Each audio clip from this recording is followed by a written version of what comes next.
नमस्कार सर्व माता भगिनींचं लाडकी बहीण योजनेच्या नवीन एका व्हिडिओमध्ये स्वागत आहे। बहिणींच्या खात्यामध्ये आजपासून एप्रिल महिन्याचा 10वा हप्ता विस्तांतर केला जाणार आहे। जर तुमचा फॉर्म लाडकी बहीण योजनेमध्ये पात्र ठरलेला असेल तर तुमच्या खात्यामध्ये आज आणि उद्या एप्रिल महिन्याचा 10वा हप्ता विस्तांतर केला जाणार आहे। सोबतच गुढीपाडव्यानिमित्त लाडक्या बहिणींना पैठणी साड्या वितरण केल्या जाणार आहेत। परंतु या पैठणी साड्यांसाठी राज्य सरकारकडून आणि केंद्र सरकारकडून काही पात्रता घालण्यात आलेल्या आहेत। ज्या बहिणी या पात्रतेमध्ये बसत असतील त्यांनाच या पैठणी साड्या गुढीपाडव्यानिमित्त वितरण सुद्धा केल्या जाणार आहे। तर बघा सर्व लाडक्या बहिणींना नमस्कार लाडक्या बहिणींनो आजपासून एप्रिल महिन्याचा 10वा हप्ता विस्तांतर होत आहे। तुम्हाला सुद्धा आजच 10वा हप्ता येणार आहे। सोबतच ज्या बहिणींच्या घरामध्ये एका कंपनीचा गॅस असेल त्यांच्या खात्यामध्ये आज गॅस कनेक्शनचे पैसे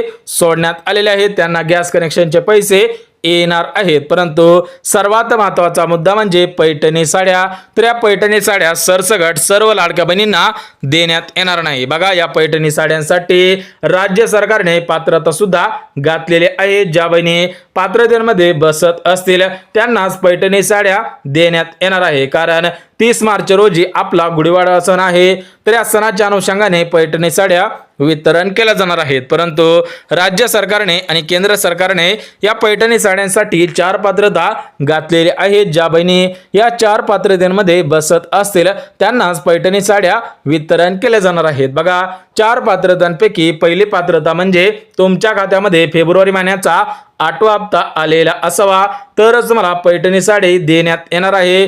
अन्यथा जर तुम्हाला 8वा हप्ता आलेला नसेल तर तुम्हाला पैठणी साडी मिळणार नाही। थेट आदेश सुद्धा देण्यात आलेले आहे, त्यामुळे पात्रता काळजीपूर्वक ऐकणं गरजेचं आहे। सोबतच दुसरी पात्रता म्हणजे बहिणींकडे पिवळे किंवा केसरी रेशन कार्ड असायला पाहिजे तरच लाडक्या बहिणींना पैठणी साडी मिळणार आहे, अन्यथा पैठणी साडी मिळणार नाही। बघा थेट आदेश देण्यात आलेला आहे की ज्या बहिणींकडे पिवळे किंवा केसरी रेशन कार्ड आहे त्याच बहिणींना या पैठणी साडी वितरण करा, अन्यथा वितरण करू नका। सोबतच तिसरी पात्रता म्हणजे बहिणींचे उत्पन्न 2.5 लाख रुपयांपेक्षा कमी असावे तरच लाभ देण्यात येणार आहे, अन्यथा तुमचे उत्पन्न 2.5 लाख रुपयांपेक्षा जास्त असेल तर तुम्हाला पैसे येणार नाहीत। बघा 3 पात्रता सांगितलेल्या आहेत आणि शेवटची पात्रता सुद्धा महत्त्वपूर्ण आहे। बघा चौथी पात्रता म्हणजे बहिणींच्या घरामधील कोणताही सदस्य सरकारी नोकरीमध्ये कामगार नसावा तरच लाडक्या बहिणींना पैठणी साडी मिळणार आहे, अन्यथा एखादा सदस्य सरकारी नोकरीमध्ये कामगार असेल तर तुम्हाला पैठणी साडी देण्यात येणार नाही। बघा लाडक्या बहिणींनो तुमच्यासाठी महत्त्वपूर्ण अशी अपडेट आलेली होती। थोडासा बारका व्हिडिओ झाला, परंतु या व्हिडिओच्या माध्यमातून तुम्हाला सर्व माहिती मिळालेली असेल। जर व्हिडिओ आवडला तर व्हिडिओला लाईक करा, चॅनलवर नवीन आला असाल तर चॅनलला सबस्क्राइब करा आणि गरज आहे त्यांच्यापर्यंत सुद्धा नक्कीच शेअर करा। चला भेटूयात उद्याच्या नवीन योजनेच्या व्हिडिओमध्ये, तोपर्यंत सर्वांना जय महाराष्ट्र।